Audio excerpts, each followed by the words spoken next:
Me, reminisce sometime. The night they took my friend. Try to black it out, but it plays again. When it's real feelings hard. So let me get this straight. While the world is watching his downfall in real time, Diddy allegedly decided the smartest move was sending 50 Cent flowers at midnight like it's a mob movie warning scene. Not a message, not a call. Flowers. That's not confidence. That's nerves wrapped in cellophane. If you're here for the parts of the story they're trying to whisper instead of headline, hit that subscribe button right now. Fame Insight is on the road to 10,000, and this story is only getting messier from here. The moment 50 Cent posted those flowers, the internet stopped scrolling. Not because they were pretty, but because of what they meant. A late-night delivery, at a club, almost midnight. No card that made sense, no reason that felt normal. And in this world, nothing arrives that late without a message attached to it. 50 didn't mince words either. He didn't call it a gift. He didn't call it a joke. He called it a warning. And that single word flipped the entire narrative from petty celebrity drama into something much darker. Because when you understand the history between these two, you understand this isn't trolling. This is chess. What made it even stranger was the timing. Diddy is already under a microscope. His name is everywhere for all the wrong reasons. Every move he makes gets dissected, slowed down, and replayed from 10 different angles. So for something like this to happen now, when the pressure is already at max, feels reckless, almost intentional. Either someone wanted 50 to feel seen, or they wanted the world to know he was seen. And that's the part that made people uneasy. Because power plays don't always scream. Sometimes they whisper, just loud enough for the right person to hear. And here's where the tension really starts to build. 50 didn't respond like someone who felt threatened. He responded like someone who felt challenged. And that response shifted everything. Because once that line is crossed, it's no longer about flowers, it's about control. The timing alone is what makes this whole situation feel calculated. These weren't just random flowers dropped at a quiet location during the day. They allegedly showed up at 11 p.m., right in the middle of a packed club appearance, loud lights, cameras everywhere, people watching every move. And that detail matters. Anyone who's ever sent flowers knows deliveries don't roll out that late, unless someone made special arrangements. That's what flipped this from strange into intentional. 50 didn't just see a bouquet, he saw a message. A public reminder that someone wanted to announce their presence without ever showing their face. And when he posted it online, the reaction wasn't confusion, it was immediate alarm. What pushed it from awkward to unsettling was how fast the word warning started circulating. Not from 50 at first, but from people around the situation who framed it as a signal, a way of saying, I know where you are. That's a different kind of communication. That's not friendly, that's not playful, that's theater with an edge. And 50's response said everything. He didn't panic, he didn't backpedal. He laughed it off publicly and dared the energy to show itself directly. That bravado might look like humor on the surface, but underneath it is the same instinct that's kept him standing after decades of real conflicts, not internet standoffs.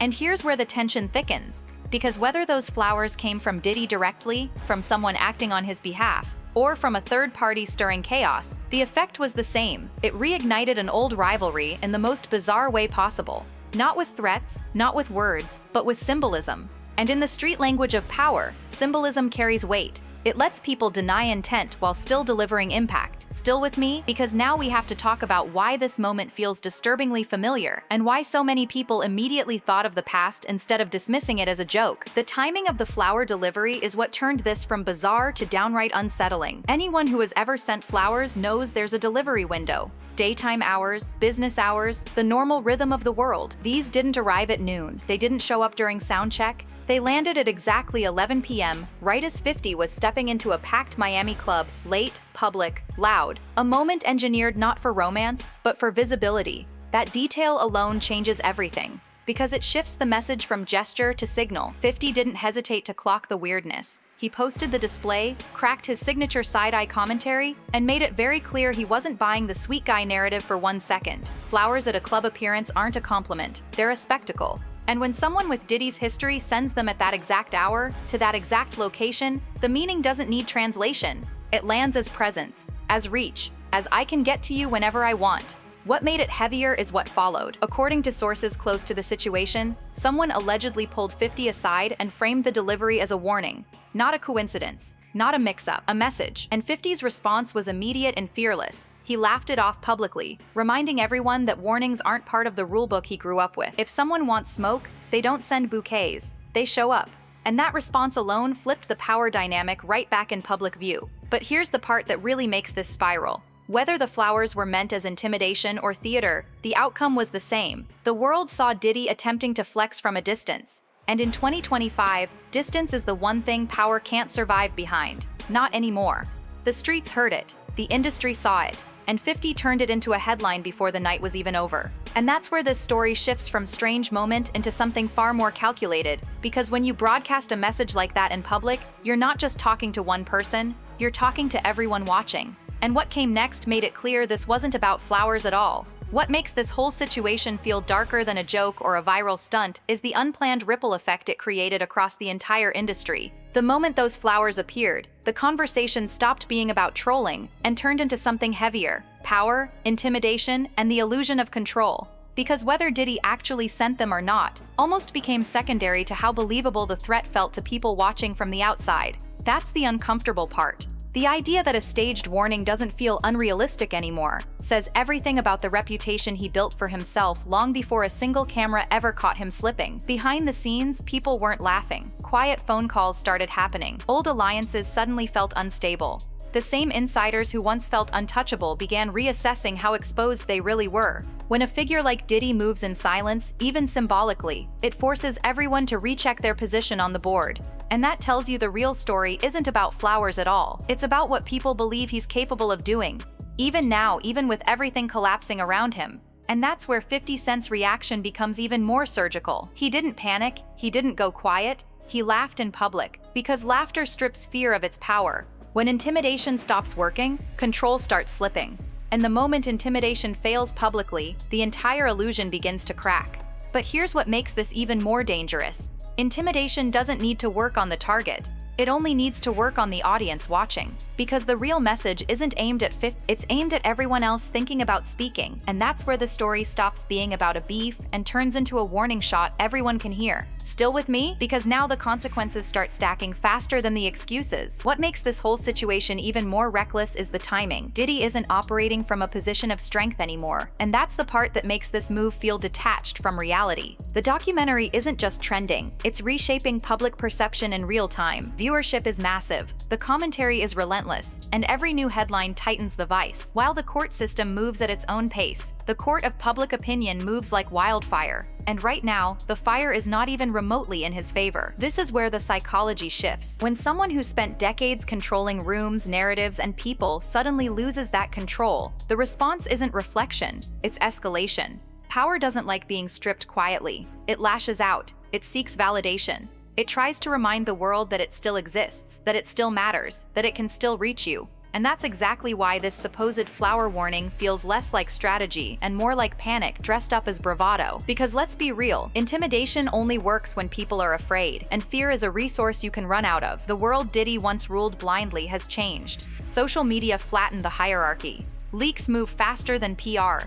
Silence doesn't protect the powerful the way it used to, and the documentary accelerated that shift in a way no courtroom ever could. The audience isn't waiting for verdicts anymore. They're forming conclusions in real time. That's what makes this situation dangerous for him. Not legally in this moment, but socially, culturally, reputationally. Once public trust collapses, it doesn't regenerate. It fossilizes. And every attempt to reassert dominance doesn't rebuild respect. It reinforces the collapse. The symbolism flips. What once looked like fear now looks like desperation. And this is where the chessboard tilts. Because when control starts slipping, the moves get louder, messier, and harder to explain. Which raises a bigger question nobody is asking out loud yet. If this was meant as a warning, who exactly was it meant for? 50 Cent? Or everyone else watching from the shadows? What makes this moment even darker is the idea that this wasn't just about 50 Cent at all. Power plays like this are rarely about a single target. They're about the audience watching from the shadows. Every alleged warning, every strange move, every whisper of intimidation sends a message to everyone else who's been sitting on information, debating whether to come forward. It's not about hurting one person. It's about reminding everyone, I'm still here. Fear doesn't need action to spread. Sometimes it just needs symbolism. And that's the core of why this makes people uneasy.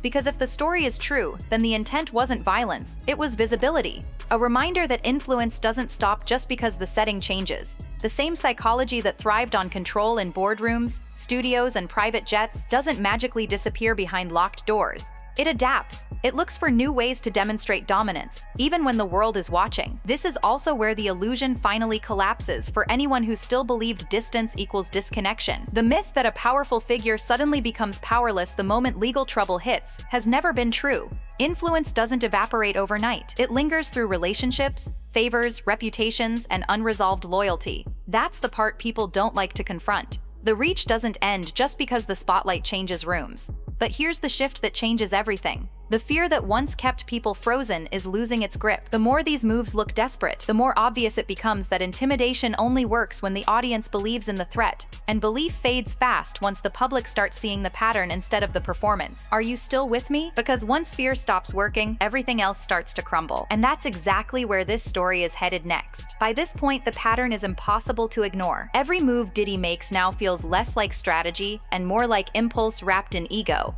The flowers, the warnings, the public jabs, the private pressure, it all points to someone who cannot accept that the audience has changed, the rules have shifted, and the fear that once kept people quiet no longer works the way it used to. This isn't dominance anymore. It's desperation dressed up as confidence. And the irony is painful. The harder he pushes to prove he still has control, the more obvious it becomes that the control has already slipped through his fingers. What's even more telling is how this behavior lands in a moment where his influence is shrinking in real time. The industries that once protected him are restructuring, the alliances he leaned on are dissolving, and the platforms that once polished his image are now amplifying every crack in it. Power used to move quietly for him. Now every move echoes too loudly, drawing attention instead of silencing it. That's not how intimidation works when your audience isn't afraid anymore. And here's the shift nobody talks about enough. Fear only works when people believe you're untouchable. Once that illusion breaks, every threat sounds smaller, every warning sounds performative, and every display of force starts to look like a man arguing with gravity. The culture has already moved past the stage where mystique protects misconduct. Now it just accelerates the fall. But the most dangerous part of all this isn't what the public can see. It's what people behind the scenes might be quietly rethinking right now. The ones who stayed silent out of fear, loyalty, or benefit. Because when intimidation stops working as a shield, it starts working as a spotlight. And that's when the real shift begins. Stay with me. Because the next section isn't about what Diddy is doing in public, it's about what his moves might be triggering in private. By this point, the pattern is impossible to ignore. Every time someone with real reach speaks on Diddy, the response isn't reflection, it's escalation. Not accountability, not silence, not strategy, escalation. The flowers allegedly sent to 50 weren't just about intimidation, they were about visibility. If the message was truly meant as a private warning, it wouldn't have been delivered in public, at a club, at a moment designed to be photographed, reposted, dissected. This wasn't a whisper, it was theater, a performance meant to remind everyone watching that he still believes he controls the narrative, the fear, the outcome. But the miscalculation here is massive. When power actually slips, the first tell is overcompensation, loud gestures, public posturing, symbolic threats instead of real leverage. That's what makes this moment feel different from all the others. In past eras, a move like this would have frozen people in place. Now it turns into content within minutes, jokes, captions, screenshots, commentary. The fear doesn't spread, the ridicule does. And that's the real shift. Diddy isn't operating in a world of whispered hallways anymore. He's operating in a digital arena where intimidation has an expiration date measured in seconds. Every move gets unpacked, every symbol decoded, every flex turned into evidence of instability. The same tactics that once kept people silent now keep him trending for the wrong reasons. What makes it even more dangerous is how fast this escalation pulls in the wrong kind of witnesses. Not just fans or critics, but institutions, platforms, executives, and yes, agencies that don't see symbolism, they see behavior. Moves meant to scare rivals end up alerting the very systems that neutralize threats. And once that spotlight locks in, it doesn't blink. The tragedy in all of this is that the playbook hasn't changed, but the world has. The same intimidation energy that once built his legend is now actively shrinking it. And every public move meant to show power is only proving how fast that power is dissolving. Are you still with me? This isn't a man executing strategy. This is a man reacting to irrelevance in real time. The fear isn't just about consequences. It's about being locked out of the machine that now decides how his story ends. And that's the part no legal argument can undo. By this point, the pattern is impossible to ignore. Every time pressure builds, every time the walls start closing in, Diddy doesn't retreat. He doubles down on the very behavior that put him in this position to begin with. That's what makes this entire situation feel less like strategy and more like self-destruction in slow motion. The flowers, the warnings, the public jabs, the quiet power plays, none of it looks calculated anymore. It looks reactive. It looks like someone who can't stand the idea of losing control and is scrambling to remind the world that he once had it. But power that needs to be constantly announced is already slipping. What's even more telling is how every move he makes now doesn't expand his influence, it shrinks it. Each supposed flex only tightens the spotlight, pulls more eyes, invites more scrutiny. The same tactics that once worked in the shadows now backfire in public. This isn't the old industry where favors disappeared quietly and problems got buried in paperwork. This is an era where every move becomes a headline, every message becomes a receipt, and every threat becomes evidence. The playbook never changed. The world did. And here's the part nobody in his circle seems willing to say out loud. Intimidation only works when people believe you're untouchable. Once that illusion cracks, fear turns into defiance. Silence turns into testimony. That's when the real danger begins. Not for the people being pressured, but for the person applying the pressure. Because once the power shifts, it doesn't shift politely, it flips. At this stage, Diddy isn't just up against legal consequences, he's up against cultural consequences. The machinery that once insulated him is either dismantled or distancing itself in real time. The allies that used to move quietly on his behalf are recalculating. The rooms that used to open automatically are now filled with hesitation. And the more he tries to assert control through fear, the faster that old machinery continues to collapse. Because intimidation only works when people believe you still run the board. And right now, the board doesn't look like it belongs to him anymore. At this point, the flowers don't even feel like the headline anymore. They feel like the symptom. The real story is the pattern underneath it all. The need to remind people of power, the refusal to accept that the spotlight has shifted, the obsession with still being feared in a world that's actively moving on. What makes this moment so telling is that none of these moves look strategic anymore. They look reactive, loud when silence would have been smarter, public when discretion would have been safer. It's the kind of behavior that usually shows up when someone realizes the board flipped while they were still playing the old game. The irony is brutal. The same tactics that once built intimidation now only build evidence. Every line crossed becomes a timestamp, every message becomes a trail, and every attempt to flex control in public just confirms what people already suspect, that the collapse didn't come out of nowhere.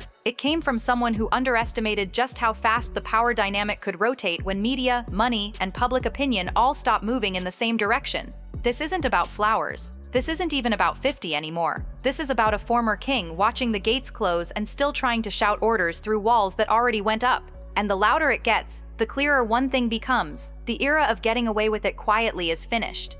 So here's the real question. When the intimidation stops working and the platforms no longer protect, what's left to fall back on? If you made it this far, you already see the layers most people scroll past. Drop your thoughts in the comments because this situation is still unfolding in real time. And if you want the breakdowns that don't play favorites and don't follow industry scripts, hit that subscribe button and lock in with Fame Insight as we push toward the next milestone.